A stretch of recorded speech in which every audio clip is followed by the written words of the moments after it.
I'm John from Spec Corvette Racing. I'm the series director and creator of Spec Corvette. We're out here at the NCM National Corvette Museum for our first national race for bragging rights. So we've got cars from all around the country coming in from all different regions. We got New Orleans, we've got Central region, we got East Coast region, West Coast region. Some of these guys have driven across the country to race for bragging rights. My name is Donnie York. I'm David Sanders. My name's Ole Thordarson. Brian Costley. Josh Carroll.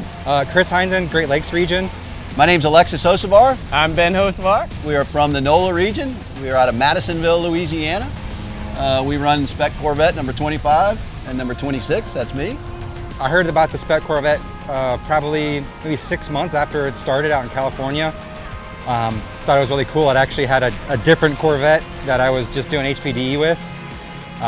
Decided that's the car that I wanted to race and ended up selling that car, getting this one to build a car out of. Best part is the cars are just super equal. It really comes down to the driver and not who has $100,000 more to put into a car. Well, Spec Corvette philosophy says you can build a car for 20 grand or under. I did this car for 18 grand. And it's competitive, it's been on the podium. It all comes down to the driver, the guy behind the wheel. So that makes it even more fun, you know? Right now, we are the biggest Corvette racing group in America's fastest growing racing series in the United States. This weekend we have 15 Corvettes, and today there is nothing else bigger with Corvettes than Spec Corvette.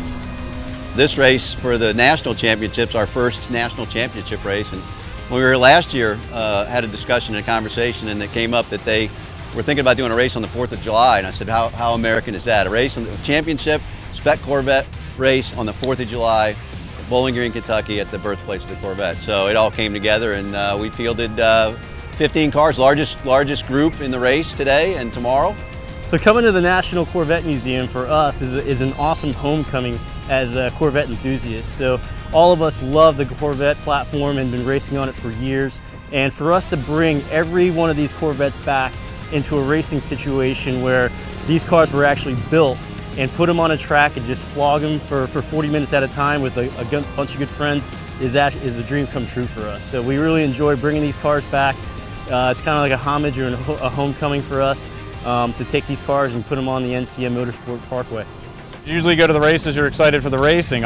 Because I'm a Corvette guy and grew up around vets my whole life, I was like, when I saw this on the schedule and everybody from the whole country coming, Florida, New Orleans, California, Midwest, I was like, I put this on my schedule to make sure I'd be here so I could check out the museum and, you know, back where this car was built, Bowling Green, Kentucky.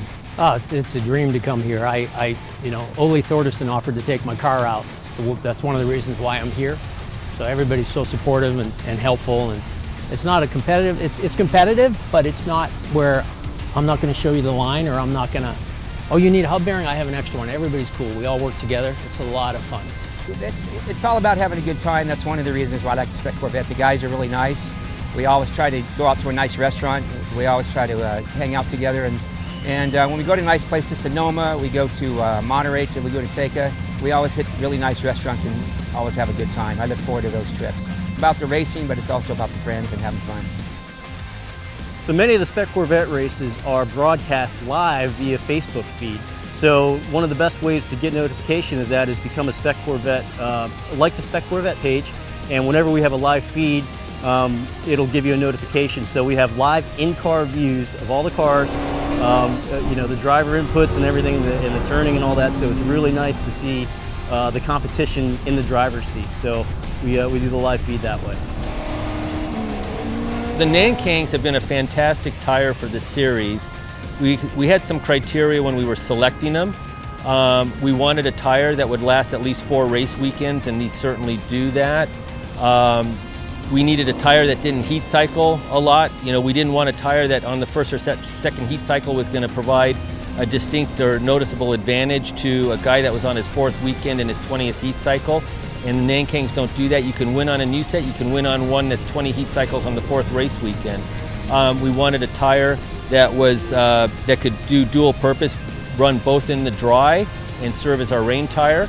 And because they're treaded, they serve also as our rain tire, so you don't have to have multiple wheels and tires in the trailer, and you don't have to invest in all that stuff. And then we wanted a tire that was a reasonably affordable tire to run. And instead of buying, other tires for $1,600 to $2,500 a set, we're paying vastly, vastly less for these tires to race. It's a real bummer, like running in a class like e-production, when you've got somebody kind of running on stems and seeds for tires. Their tires are getting old because they don't want to spend the money and they're not competitive, as opposed to being on these Nankangs. Everybody's competitive all the time. It's a game changer, right? Running on 200 treadwear tires. You can go to www.speccorvette.com. We're also on Facebook. We have a Facebook page there, and also on Instagram. So we also post a lot on Corvette Forum.